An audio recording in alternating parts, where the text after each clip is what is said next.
Hi, this is TPE 6, Developing as a Professional Educator.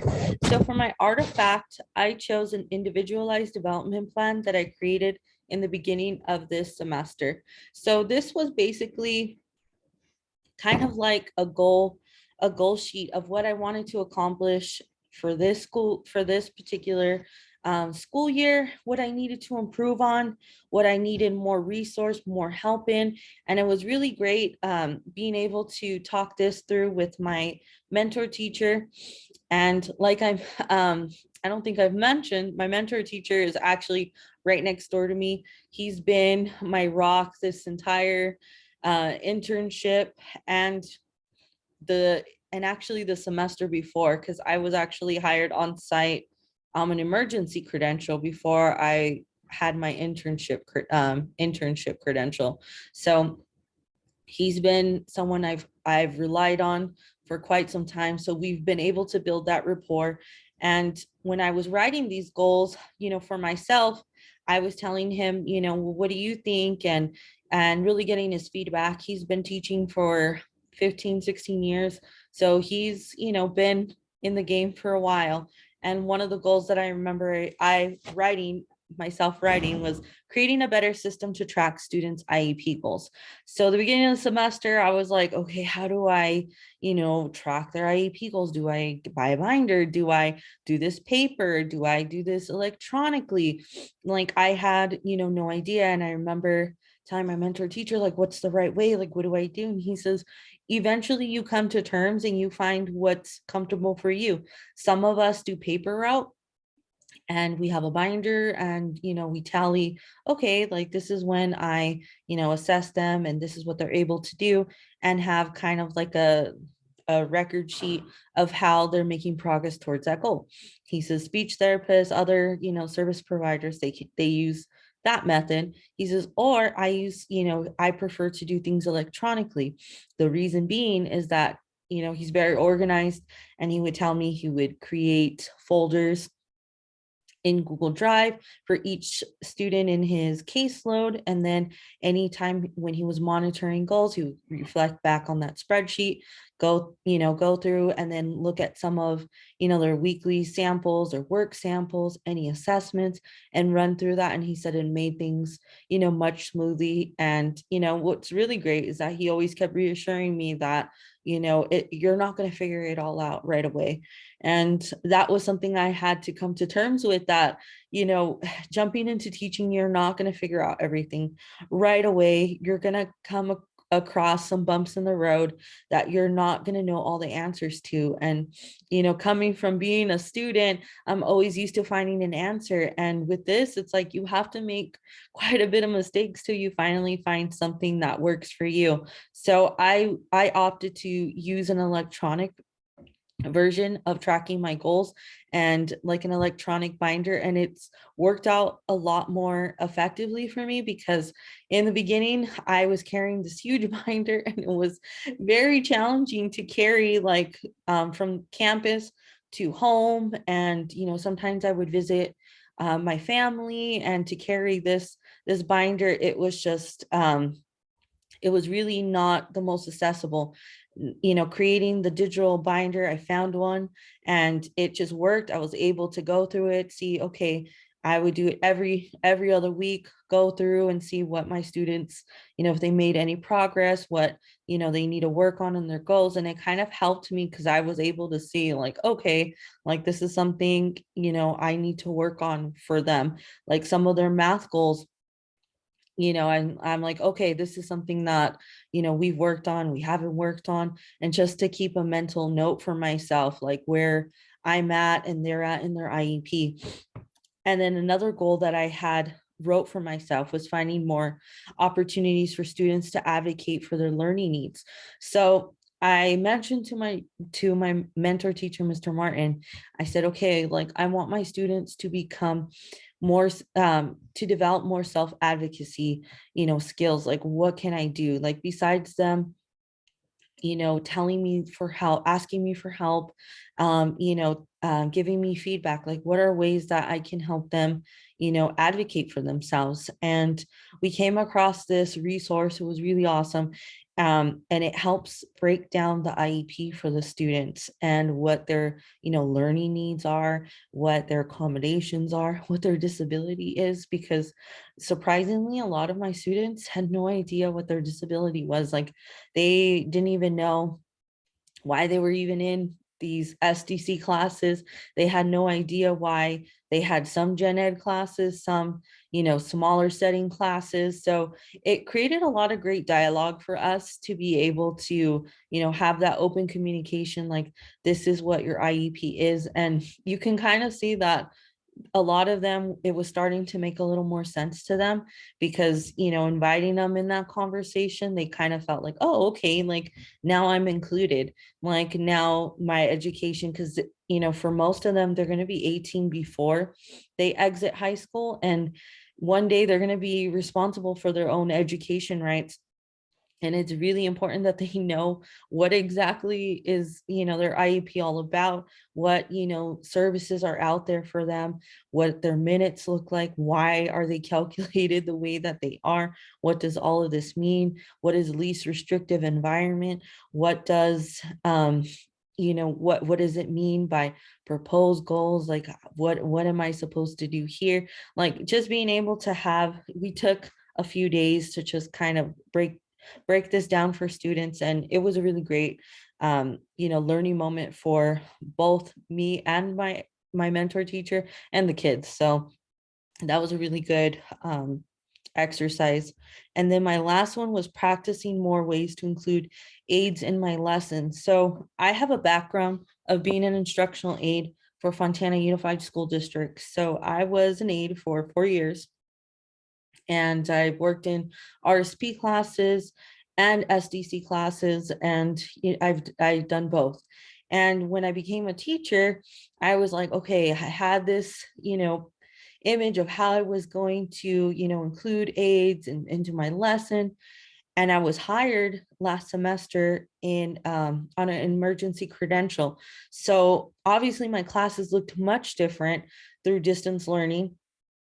I would have my aides do like a breakout room, and I spent a few weeks, like 8 weeks, being the lead teacher and the instruction the lead special education teacher for the classroom, the teacher on record, I should say. And wasn't really a big, I had some background of now, okay, now I'm the special education teacher. But then when we moved to the classroom, I'm like, okay, the first 5 weeks, we I had some challenges because I didn't have an instructional aide. I was by myself. And I was teaching 5 different math classes, no instructional aide, no other adult. And it was challenging. Like I remember thinking, like, how am I supposed to be able to help all of these students and and run the class, and I don't have the help. And at the time we had a shortage, as where everyone was experiencing staff shortage. So I was patient, and I finally had an aide arrived to my classroom, and I said, okay, I've now went from distance learning, having aides, into my classroom doing breakout rooms, to now having no aides, and now I have an aide. Now how do I incorporate my aide into the classroom? So meeting with my mentor teacher, we were like, okay, you can do small groups with your instructional aide. This is what like this would be a really great way for the kids to get to know your instructional aide. Also, if there was, I had a split class, meaning I had 2 classes in one class. So I have a math 1 and a math 2 math class together. So half of my students are math 1, half are math 2. So there was times I really I had to rely on my aide I would have 2 separate warm-up problems. I would have him, be my extra set of hands and prepare, like some of the materials for the activity for math 1 or math 2. While I was going over one warm-up, he would go over the other warm-up while I was preparing the other materials for the other class. And it was really nice because then I started to not only use for small groups, then it was like a tag team kind of co-teaching. There were times when then I would do a small group and then he would help a small group, and and it started to flow more. And then I realized, like, okay, like this is a really good partnership that we have going. My kids are really benefiting from having the two adults in the classroom and getting that extra help. Or there was times where I noticed most of the students were okay, and it was like that one or two, I would tell them, okay, you kind of walk around the rest of the class and help whoever is needed. I'm going to grab those two students and we're going to work, and I'm going to see where it is that they need additional help. And like I said, I learned through trial and error, like how to include, my instructional aid, because with me, when I was an instructional aide, I kind of had, an idea of, okay, just help students walk around, ask students if they need help. I would ask the teacher, what can I do?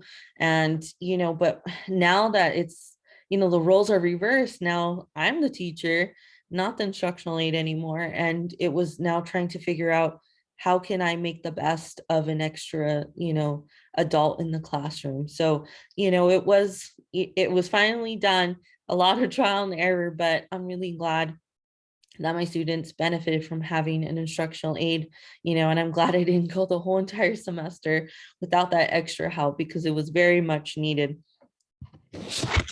And this particular artifact, I did touch on a few universal elements that I forgot to mention. The first one was reflecting on my own teaching practice and level of subject matter and pedagogical knowledge to plan and implement instruction that can improve student learning. So what I forgot, one of the goals I also commented on in the beginning of the semester. Like I said, it was chaos, as I'm sure it was everywhere.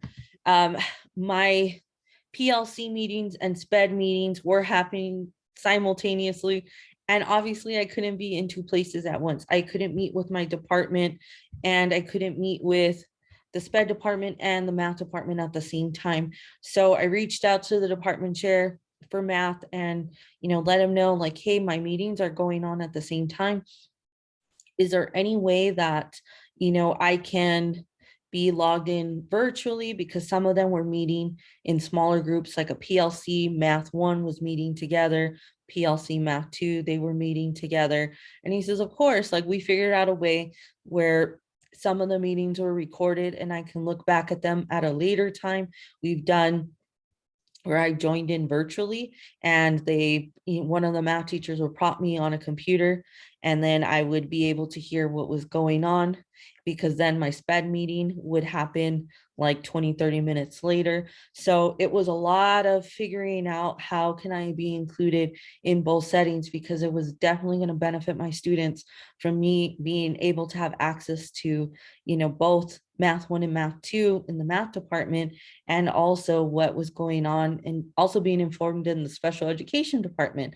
And it was a lot of, figuring out schedules and a lot of communication, but, I was able to get that situated, and it worked out, because I was then able to figure out, okay, what can I do differently? How can I, take this material that they're doing, modify it for my students based on their needs, and it really worked out. So for that particular universal element, that's how I was able to target that.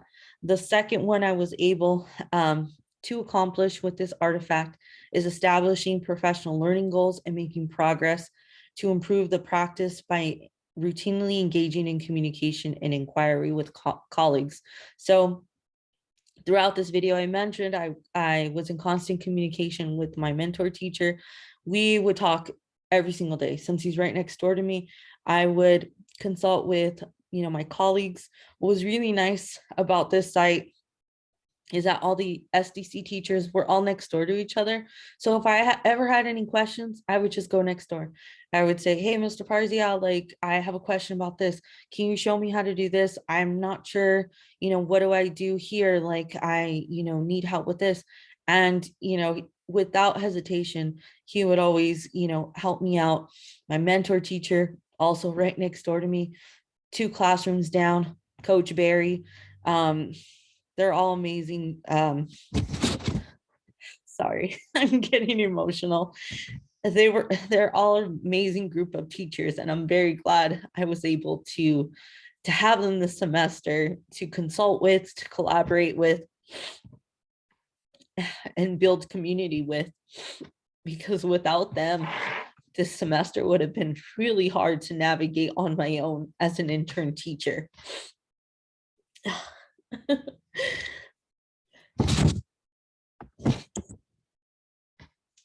I'm sorry.